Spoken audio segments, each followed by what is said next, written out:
Oke, Assalamualaikum warahmatullahi wabarakatuh.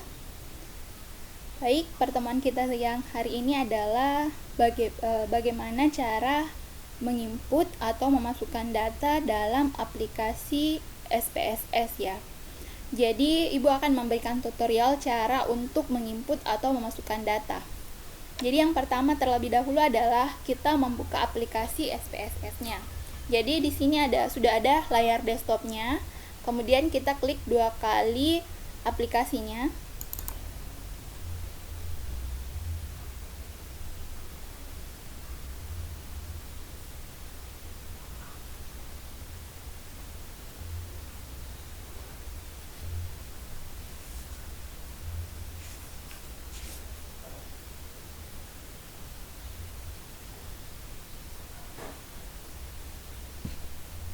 Oke.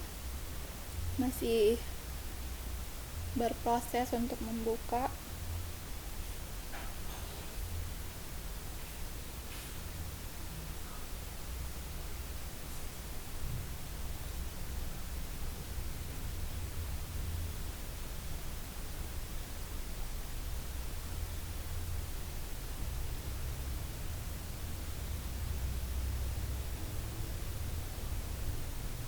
Nah, tampilan yang pertama adalah seperti ini.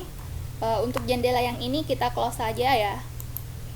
Nah, seperti ini. Jadi, yang pertama yang akan tampil adalah data editor. Nah, data editor di sini terdiri atas 2, yaitu data view dan variable view. Nah, data view di sini adalah digunakan untuk menginput data statistik. Ya. Terus kemudian yang kedua adalah variable view. Jadi di variable view di sini adalah digunakan untuk menginput variabel statistik. Jadi di sini tempat kita untuk mendeskripsikan variabel yang akan kita input nantinya. Ya. Jadi untuk tempat kita mendefinisikan variabel yang akan kita input. Jadi misalkan di sini Ibu sudah sediakan contoh soalnya. Ya. Jadi ini contoh soal atau data yang akan kita input. Jadi di sini kalau kita lihat di sini terdiri dari 3 variabel, yaitu variabel nama, variabel berat dan variabel gender. Jadi kita berada di data editor yaitu variabel view. Jadi yang pertama adalah kolom name. Kolom name di sini diisi adalah nama dari variabelnya. Jadi variabel yang pertama adalah nama. Jadi kita ketik nama. Jadi name di sini adalah untuk memberi nama dari variabel tersebut. Terus kemudian tipenya, di sini tipe adalah jadi variabel tipe di sini adalah untuk tipe data. Jadi data yang dimasukkan nanti apakah dia bersifat angka atau non angka.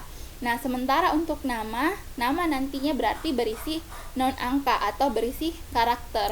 Maka kita pilih string. Ya. Itu. Terus kemudian width-nya di sini adalah untuk menyediakan masukan antara 1 sampai 255 digit. Jadi di sini namanya nanti di sini berapa width-nya, maka itulah banyaknya digit atau batas digitnya yang bisa kita masukkan. Maka bisa kita ketik di sini 20 untuk menyeragamkannya. Jadi karakter dari nama tersebut hanya sampai 20 digit saja batasnya. Jadi kalau misalkan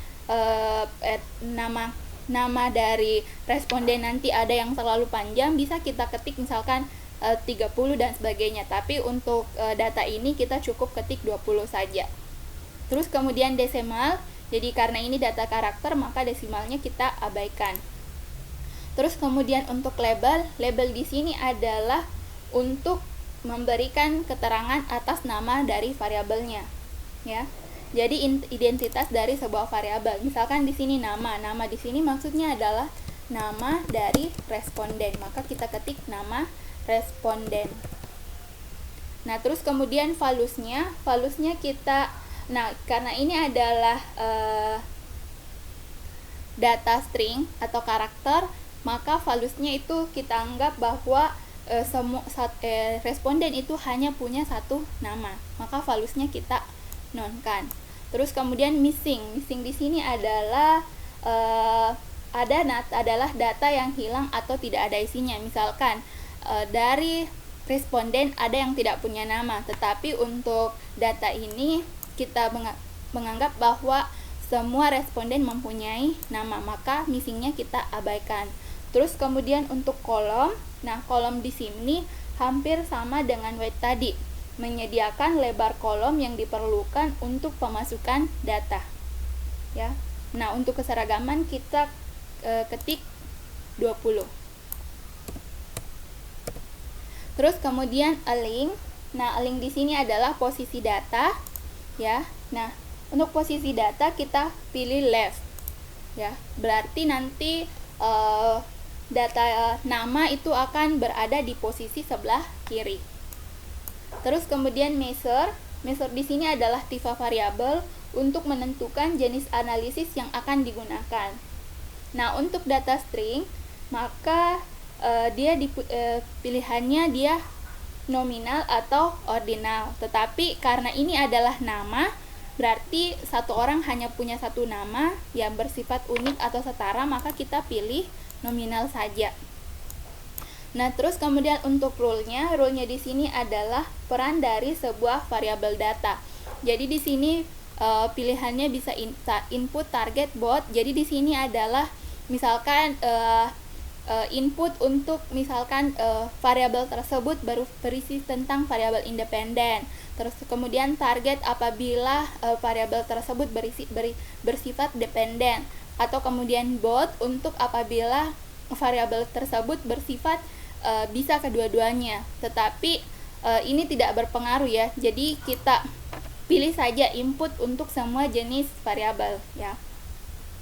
Jadi ini tidak terlalu penting untuk role-nya. Jadi kita sepakat bahwa untuk role-nya kita pilih input saja. Terus kemudian, jadi setelah itu kita lanjut ke variabel yang kedua. Nah, variabel yang kedua adalah variabel dengan name berat. Kita ketik berat. Terus kemudian tipenya. Nah, karena berat nanti ini isinya adalah misalkan 20,5 seperti ini, 78,55, 55,77, maka dia bersifat angka. Maka kita pilih numeric. Terus kemudian untuk width-nya, jadi digitnya itu kita batasi misalkan ya. Jadi 8 ini adalah defaultnya, maka kita ketik saja 8. Terus kemudian untuk desimalnya berapa angka di belakang koma. Jadi kita ambil 2 angka di belakang koma. Terus untuk labelnya kita ketik berat responden. Ya, jadi identitas dari variabel tersebut adalah berat responden.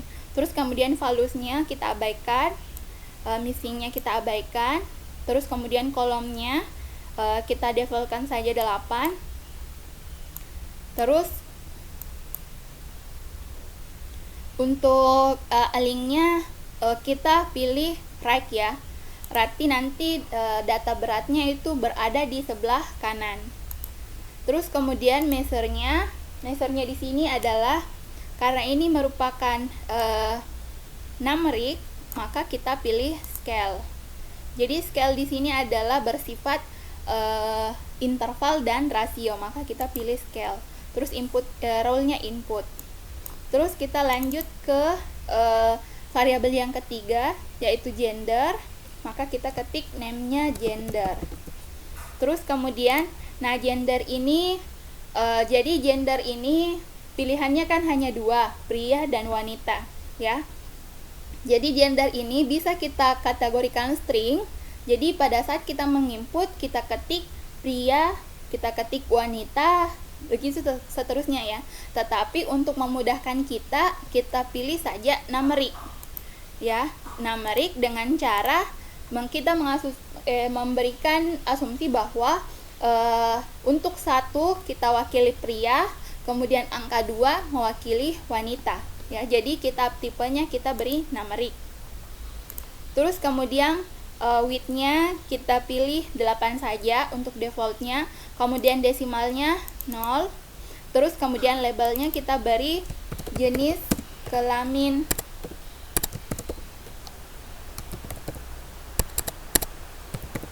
responden. Terus kemudian valusnya. Nah, di sini valusnya adalah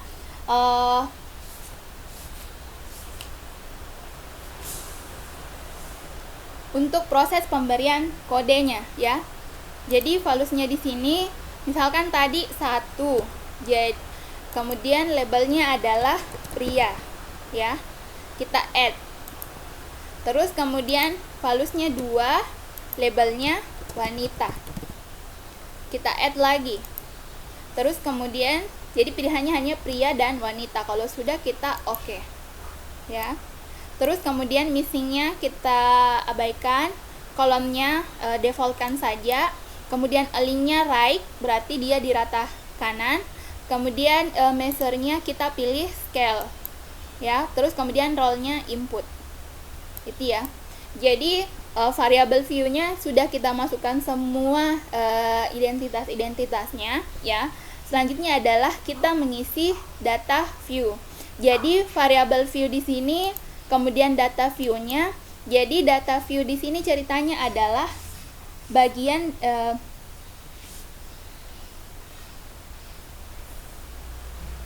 jadi variabel di sini adalah nama dari sekumpulan data ya. Jadi variabelnya hanya 1, datanya lebih dari 1. Misalkan variabelnya nama tapi datanya ada 15 ya.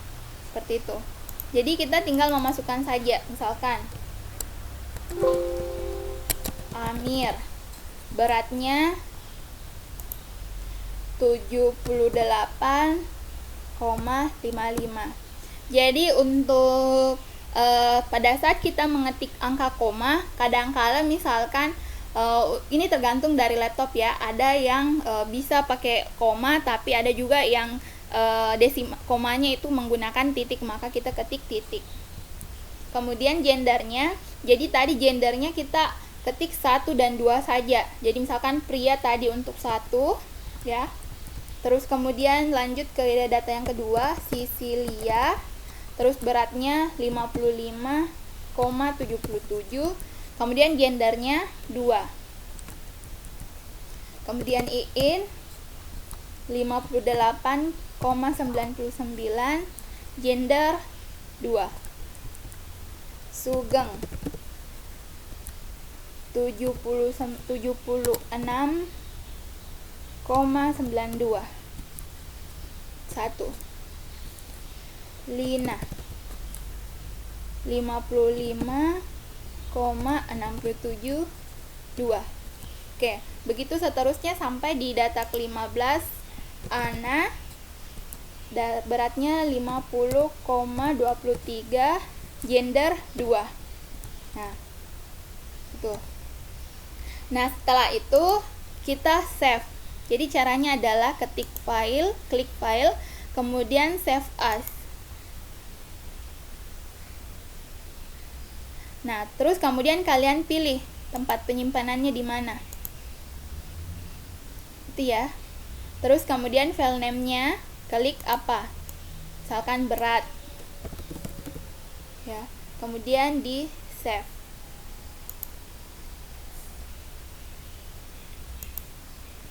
Nah, seperti itu ya.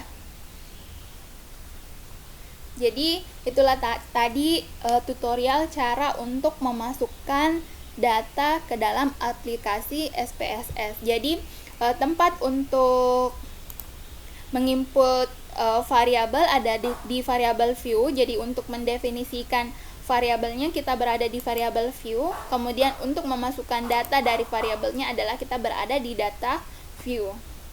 Ya, oke. Demikianlah tadi penjelasan Ibu terkait dengan memasukkan data ke dalam aplikasi SPSS. Jadi untuk data view-nya, jadi kita memproses datanya ya di data view nantinya. Oke, cukup sekian materi kita terkait dengan cara menginput data atau memasukkan data. Lebih dan kurangnya mohon dimaafkan. Assalamualaikum warahmatullahi wabarakatuh.